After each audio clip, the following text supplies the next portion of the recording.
السلام علیکم ورحمۃ اللہ وبرکاتہ۔ صحافی دکن ٹی وی کے پروگرام نور ہدایت میں آپ کا خیر مقدم ہے۔ آج کا ہمارا ٹاپک صحت کے آداب۔ صحت خدا کی عظیم نعمت بھی ہے اور عظیم امانت بھی۔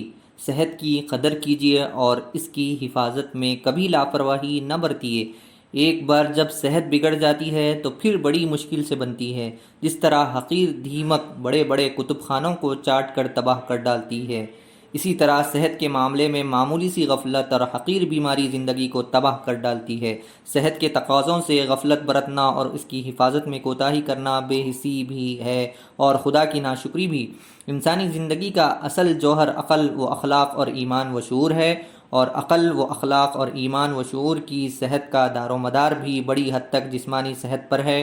عقل و دماغ کی نشو و نما فضائل اخلاق کے تقاضے اور دینی فرائض کو ادا کرنے کے لیے جسمانی صحت بنیادی حیثیت رکھتی ہے۔ کمزور اور مریض جسم میں عقل و دماغ بھی کمزور ہوتے ہیں اور ان کی کارگزاری بھی نہایت ہی حوصلہ شکن، اور جب زندگی امنگوں، ولولوں اور حوصلوں سے محروم ہو اور ارادے کمزور ہو، جذبات سرد اور مضمحل ہو، تو ایسی بے رونق زندگی جسم ناتواں کے لیے وبال جان بن جاتی ہے۔ زندگی میں مومن کو جو اعلیٰ کارنامے انجام دینا ہے اور خلافت کی جس عظیم ذمہ داری سے عہدے برآن ہونا ہے، اس کے لیے ضروری ہے کہ جسم میں جان ہو، عقل و دماغ میں قوت ہو، ارادوں میں مضبوطی ہو، حوصلوں میں بلندی ہو، اور زندگی ولولوں، امنگوں اور اعلیٰ جذبات سے بھرپور ہو۔ صحت مند اور زندہ دل افراد سے ہی زندہ قومیں بنتی ہیں، اور ایسی ہی قومیں کارگاہ حیات میں اعلیٰ قربانیاں پیش کر کے اپنا مقام پیدا کرتی ہے اور زندگی کی قدر و عظمت سمجھاتی ہے۔ ہمیشہ خوش خرم، حشاش بشاش اور چاق و چوبند رہیے۔ خوش باشی، خوش اخلاقی، مسکراہٹ اور زندہ دلی سے زندگی کو آراستہ، پرکشش اور صحت مند رکھیے۔ غم، غصہ، رنج و فکر، حسد، جلن، بدخواہی، تنگ نظری، مردہ دلی اور دماغی الجھنوں سے دور رہیے۔ یہ اخلاقی بیماریاں اور ذہنی الجھنیں معدے کو بری طرح متاثر کرتی ہے اور معدے کا فساد صحت کا بدترین دشمن ہے۔ نبی کریم صلی اللہ علیہ وسلم کا ارشاد گرامی ہے، سیدھے سادے رہو، میانہ روی اختیار کرو اور حشاش بشاش رہو۔ حضرت عمر رضی اللہ تعالی عنہ نے ایک بار ایک جوان آدمی کو دیکھا کہ مریل چال چل رہا ہے۔ آپ نے اس کو روکا اور پوچھا، تمہیں کیا بیماری ہے؟ اس نے کہا، کوئی بیماری نہیں ہے۔ آپ نے اپنا درہ اٹھایا اور اس کو دھمکاتے ہوئے کہا، راستے پر پوری قوت کے ساتھ چلو۔ نبی کریم صلی اللہ علیہ وسلم جب راستے پر چلتے تو نہایت جمے ہوئے قدم رکھتے اور اس طرح قوت کے ساتھ چلتے کہ جیسے کسی نشیب میں اتر رہے ہو۔ حضرت عبداللہ ابن حارث رضی اللہ عنہ کہتے ہیں، میں نے نبی کریم صلی اللہ علیہ وسلم سے زیادہ مسکرانے والا کوئی شخص نہیں دیکھا، اور نبی کریم صلی اللہ علیہ وسلم نے اپنی امت کو جو دعا سکھائی ہے اس کا بھی اہتمام کیجیے۔ وہ دعا یہ ہے، اللہم اعوذ بک من الہم والحزن والعجز والکسل وضلع الدین وغلبۃ الرجال۔ خدایا، میں اپنے کو تیری پناہ میں دیتا ہوں، پریشانی سے، غم سے، بیچارگی سے، سستی اور کاہلی سے، قرض کے بوجھ سے اور اس بات سے کہ لوگ مجھ کو دبا کر رکھے۔ اپنے جسم پر برداشت سے زیادہ بوجھ نہ ڈالیے، جسمانی قوتوں کو ضائع نہ کیجیے۔ جسمانی قوتوں کا یہ حق ہے کہ ان کی حفاظت کی جائے اور ان سے ان کی برداشت کے مطابق اعتدال کے ساتھ کام لیا جائے۔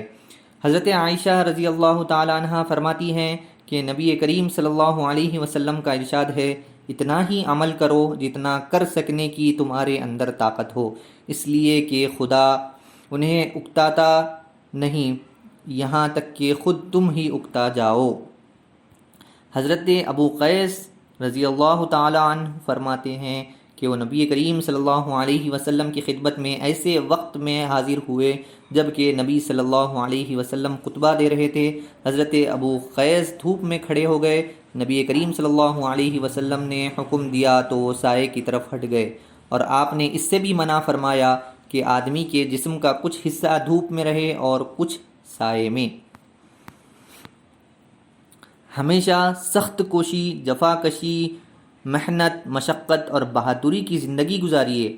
ہر طرح کی سختیاں جھیلنے اور سخت سے سخت حالات کا مقابلہ کرنے کی عادت ڈالیے، اور سخت جان بن کر سادہ اور مجاہدانہ زندگی گزارنے کا اہتمام کیجیے۔ آرام طلبی، سہل انگار، نزاکت پسند، کاہل، عیش کوش، پس ہمت اور دنیا پرست نہ بنیے۔ نبی کریم صلی اللہ علیہ وسلم نے فرمایا، جب حضرت معاذ بن جبل کو یمن کا گورنر بنا کر بھیجنے لگے تو ہدایت فرمائی کہ معاذ اپنے کو عیش کوشی سے بچائی رکھنا، اس لیے کہ خدا کے بندے عیش کوش نہیں ہوتے۔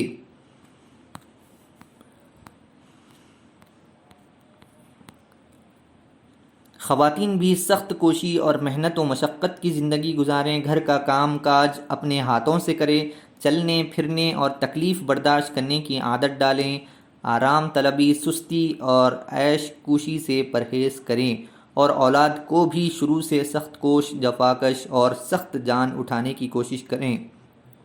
گھر میں ملازم ہو تب بھی اولاد کو بات بات میں ملازم کا سہارا لینے سے منع کریں، اور عادت ڈلوائیں کہ بچے اپنا کام خود اپنے ہاتھ سے کریں۔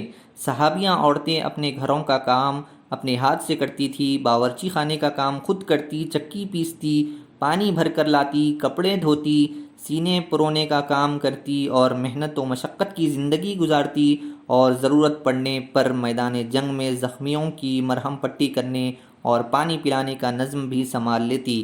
اس سے خواتین کی صحت بھی بنی رہتی ہے، اخلاق بھی صحت مند رہتے ہیں، اور بچوں پر بھی اس کے اچھے اثرات پڑتے ہیں۔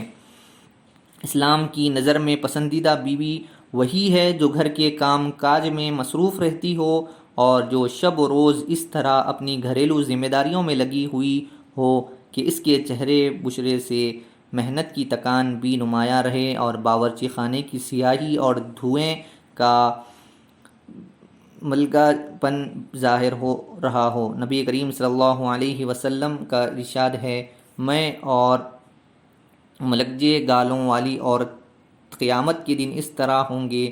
آپ نے شہادت کی انگلی اور بیچ کی انگلی کو ملاتے ہوئے بتایا۔ سحر خیز کی عادت ڈالیے، سونے میں اعتدال کا خیال رکھیے، نہ اتنا کم سوئیے کہ جسم کو پوری طرح آرام و سکون نہ مل سکے، اور اعضاء میں تکان اور شکستگی رہے، اور نہ اتنا زیادہ سوئیے کہ سستی اور کاہلی پیدا ہو۔ رات کو جلد سونے اور صبح کو جلد اٹھنے کی عادت ڈالیے۔ صبح اٹھ کر خدا کی بندگی بجا لائیں، اور چمن یا میدان میں ٹہلنے اور تفریح کرنے کے لیے نکل جائیے۔ صبح کی تازہ ہوا صحت پر بہت اثر ڈالتی ہے۔ روزانہ اپنے جسمانی قوت کے لحاظ سے مناسب اور ہلکی پھلکی ورزش کا بھی اہتمام کیجیے۔ نبی کریم صلی اللہ علیہ وسلم باغ کی تفریح کو پسند فرماتے تھے، اور کبھی کبھی خود بھی باغوں میں تشریف لے جاتے تھے۔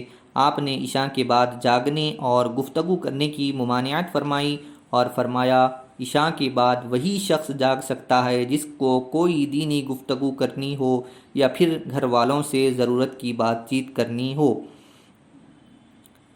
ضبط نفس کی عادت ڈالیے، اپنے جذبات، خیالات، خواہشات اور شہوات پر قابو رکھیے۔ اپنے دل کو بہکنے، خیالات کو منتشر ہونے اور نگاہ کو آوارہ ہونے سے بچائیے۔ خواہشات کی بے راہ روی اور نظر کی آوارگی سے قلب و دماغ سکون و عافیت سے محروم ہو جاتے ہیں، اور ایسے چہرے جوانی کے حسن و جمال، ملاحت و کشش اور مردانہ صفات کی دلکشی سے محروم ہو جاتے ہیں۔ پھر وہ زندگی کے ہر میدان میں پست ہمت، پست حوصلہ اور بزدل ثابت ہوتے ہیں۔ نبی کریم صلی اللہ علیہ وسلم کا ارشاد ہے، آنکھوں کا زنا بد نگاہی اور زبان کا زنا بے حیائی کی گفتگو ہے۔ نفس تقاضے کرتا ہے، اور شرمگاہ یا تو اس کی تصدیق کرتی ہے یا تکذیب۔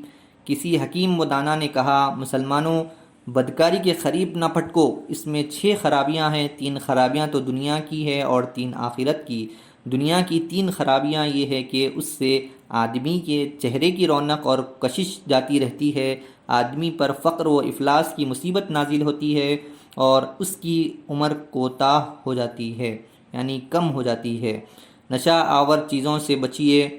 نشہ آور چیزیں دماغ کو بھی متاثر کرتی ہے اور معدے کو بھی۔ شراب تو خیر حرام ہے ہی، اس کے علاوہ بھی جو نشہ لانے والی چیزیں ہیں ان سے بھی پرہیز کیجیے۔ ہر کام میں اعتدال اور سادگی کا لحاظ رکھیے، جسمانی محنت میں، دماغی کاوش میں، ازدواجی تعلق میں، کھانے پینے میں، سونے اور آرام کرنے میں، فکر مند رہنے اور ہنسنے میں، تفریح میں اور عبادت میں، رفتار اور گفتار میں، غرض ہر چیز میں اعتدال اختیار کیجیے اور اس کو خیر خواہی خیر خوبی کا سرچشمہ تصور کیجیے۔ نبی کریم صلی اللہ علیہ وسلم کا ارشاد ہے، خوشحالی میں میانہ روی کیا ہی خوب ہے، ناداری میں اعتدال کی روش کیا ہی بھلی ہے، اور عبادت میں درمیانی روش کیا ہی بہتر ہے۔ کھانا ہمیشہ وقت پر کھائیے، پرخوری سے بچیے، زیادہ کھانے سے بچیے، ہر وقت منہ چلاتے رہنے سے پرہیز کیجیے، کھانا بھوک لگنے پر ہی کھائیے، اور جب کچھ بھوک باقی ہو تو اٹھ جائیے، بھوک سے زیادہ تو ہرگز نہ کھائیے۔ نبی کریم صلی اللہ علیہ وسلم کا ارشاد گرامی ہے، مومن ایک آنت میں کھاتا ہے اور کافر 7 آنتوں میں کھاتا ہے۔ صحت کا دار و مدار معدے کی صحت مندی پر ہے، اور زیادہ کھانے سے معدہ خراب ہو جاتا ہے۔ نبی کریم صلی اللہ علیہ وسلم نے ایک تمثیل میں اس کو یوں واضح فرمایا ہے، معدہ بدن کے لیے حوض کے مانند ہے اور رگیں اس حوض سے سیراب ہونے والی ہیں، پس اگر معدہ صحیح اور تندرست ہے تو رگیں بھی صحیح صحت سے سیراب لوٹیں گی، اور اگر معدہ ہی خراب اور بیمار ہے تو رگیں بیماری چوس کر لوٹیں گی۔ کم خوری کی ترغیب دیتے ہوئے نبی کریم صلی اللہ علیہ وسلم نے یہ بھی فرمایا، ایک آدمی کا کھانا 2 آدمیوں کے لیے کافی ہے۔ ہمیشہ سادہ کھانا کھائیے، بغیر چھنے ہوئے آٹے کی روٹی کھائیے، زیادہ گرم کھانا کھانے سے بھی پرہیز کیجیے، مسالوں، چٹخاروں اور ضرورت سے زیادہ لذت طلبی سے پرہیز کیجیے۔ ایسی غذاؤں کا اہتمام کیجیے جو زود ہضم اور سادہ ہوں اور جن سے جسم کو صحت اور توانائی ملے۔ محض لذت طلبی اور زبان کے چٹخاروں کے پیچھے نہ پڑیے۔ نبی کریم صلی اللہ علیہ وسلم بغیر چھنے آٹے کی روٹی پسند فرماتے، زیادہ پتلی اور میدے کی چپاتی پسند نہ فرماتے، بہت زیادہ گرم کھانا جس میں سے بھاپ نکلتی ہوتی نہ کھاتے، بلکہ ٹھنڈا ہونے کا انتظار فرماتے۔ گرم کھانے کے بارے میں کبھی فرماتے کہ خدا نے ہم کو آگ نہیں کھلائی ہے، اور کبھی ارشاد فرماتے گرم کھانے میں برکت نہیں ہوتی۔ آپ گوشت پسند فرماتے، خاص طور پر دست، گردن اور پیٹھ کا گوشت مرغوب تھا۔ در حقیقت جسم کو قوت بخشنے اور مجاہدانہ مزاج بنانے کے لیے گوشت ایک اہم اور لازمی غذا ہے، اور مومن کا سینہ ہم وقت مجاہدانہ جذبات سے آباد رہنا چاہیے۔ کھانا نہایت اطمینان و سکون کے ساتھ خوب چبا چبا کر کھائیے۔ غم، غصہ، رنج اور گھبراہٹ کی حالت میں کھانے سے پرہیز کیجیے۔ خوشی اور ذہنی سکون کی حالت میں اطمینان کے ساتھ جو کھانا کھایا جاتا ہے وہ جسم کو قوت پہنچاتا ہے، اور رنج و فکر اور گھبراہٹ میں جو کھانا نگلا جاتا ہے وہ معدے پر برا اثر ڈالتا ہے، اور اس سے جسم کو خاطر خواہ قوت نہیں مل پاتی۔ دسترخوان پر نہ تو بالکل خاموش، افسردہ اور غم زدہ ہو کر بیٹھیے، اور نہ حد سے بڑھی ہوئی خوش طبعی کا مظاہرہ کیجیے کہ دسترخوان پر قہقہے بلند ہونے لگے۔ کھانے کے دوران قہقہے لگانا بعض اوقات جان کے لیے خطرے کا باعث بن جاتا ہے۔ دسترخوان پر اعتدال کے ساتھ ہنستے بولتے رہیے، خوشی اور نشاط کے ساتھ کھانا کھائیے، اور خدا کی دی ہوئی نعمتوں پر اس کا شکر ادا کیجیے، اور جب بیماریاں ہو تو پرہیز بھی پورے اہتمام سے کیجیے۔ منذر رضی اللہ تعالیٰ عنہ کہتی ہیں کہ نبی کریم صلی اللہ علیہ وسلم میرے یہاں تشریف لائے، ہمارے یہاں کھجور کے خوشے لٹک رہے تھے، حضور ان میں سے تناول فرمانے لگے۔ حضرت علی رضی اللہ تعالیٰ عنہ بھی آپ کے ہمراہ تھے، وہ بھی نوش فرمانے لگے، تو نبی کریم صلی اللہ علیہ وسلم نے ان کو روک دیا کہ تم ابھی بیماری سے اٹھے ہو، تم مت کھاؤ۔ چنانچہ حضرت علی رک گئے اور نبی کریم صلی اللہ علیہ وسلم کھاتے رہے۔ منذر کہتی ہیں کہ میں نے تھوڑے سے جو اور چقندر لے کر پکائی، نبی کریم صلی اللہ علیہ وسلم نے حضرت علی سے فرمایا، علی یہ کھاؤ، یہ تمہارے لیے مناسب کھانا ہے۔ نبی کریم صلی اللہ علیہ وسلم کے دسترخوان پر جب کوئی مہمان ہوتا تو آپ بار بار اس سے فرماتے جاتے، کھائیے اور کھائیے۔ جب مہمان خوب سیر ہو جاتا اور بے حد انکار کرتا تب آپ اپنے اصرار سے باز آتے، یعنی آپ نہایت خوشگوار فضا اور خوشی کے ماحول میں مناسب گفتگو کرتے ہوئے کھانا تناول فرماتے۔ دوپہر کا کھانا کھانے کے بعد تھوڑی دیر قیلولہ کیجیے اور رات کا کھانا کھانے کے بعد تھوڑی دیر چہل قدمی کیجیے، اور کھانا کھانے کے فوراً بعد کوئی سخت قسم کا دماغی یا جسمانی کام ہرگز نہ کیجیے۔ عربی کا مشہور مقولہ ہے، تغدی تمدّا، تعشا تمشا۔ دوپہر کا کھانا کھاؤ تو دراز ہو جاؤ، رات کا کھانا کھاؤ تو چہل قدمی کرو۔ آنکھوں کی حفاظت کا پورا اہتمام کیجیے، تیز روشنی سے آنکھیں نہ لڑائیے، سورج کی طرف نگاہ جما کر نہ دیکھیے، زیادہ مدھم یا زیادہ تیز روشنی میں نہ پڑھیے، ہمیشہ صاف اور معتدل روشنی میں مطالعہ کیجیے، زیادہ جاگنے سے بھی پرہیز کیجیے، دھول غبار سے آنکھوں کو بچائیے، آنکھوں میں سرما لگائیے اور ہمیشہ آنکھیں صاف رکھنے کی کوشش کیجیے۔ کھیتوں، باغوں اور سبزہ زاروں میں سیر و تفریح کیجیے، سبزہ دیکھنے سے نگاہوں پر اچھا اثر پڑتا ہے۔ آنکھوں کو بدنگاہی سے بھی بچائیے، اس سے آنکھیں بے رونق ہو جاتی ہے اور صحت پر بھی برا اثر پڑتا ہے۔ نبی کریم صلی اللہ علیہ وسلم نے فرمایا، تمہاری آنکھوں کا بھی تم پر حق ہے۔ مومن کا فرض ہے کہ وہ خدا کی اس نعمت کی قدر کریں، اس کو خدا کی مرضی کے مطابق استعمال کرے، اس کی حفاظت اور صفائی کا اہتمام رکھے، وہ ساری تدبیریں اختیار کرے جن سے آنکھوں کو فائدہ پہنچتا ہو، اور ان باتوں سے بچا رہے جن سے آنکھوں کو نقصان پہنچتا ہو۔ اسی طرح جسم کے دوسرے اعضاء اور کی حفاظت کا بھی خیال رکھیے۔ نبی کریم صلی اللہ علیہ وسلم کا ارشاد ہے، لوگوں آنکھوں میں سرما لگایا کرو، سرما آنکھوں کے میل کو دور کرتا ہے اور بالوں کو اگاتا ہے۔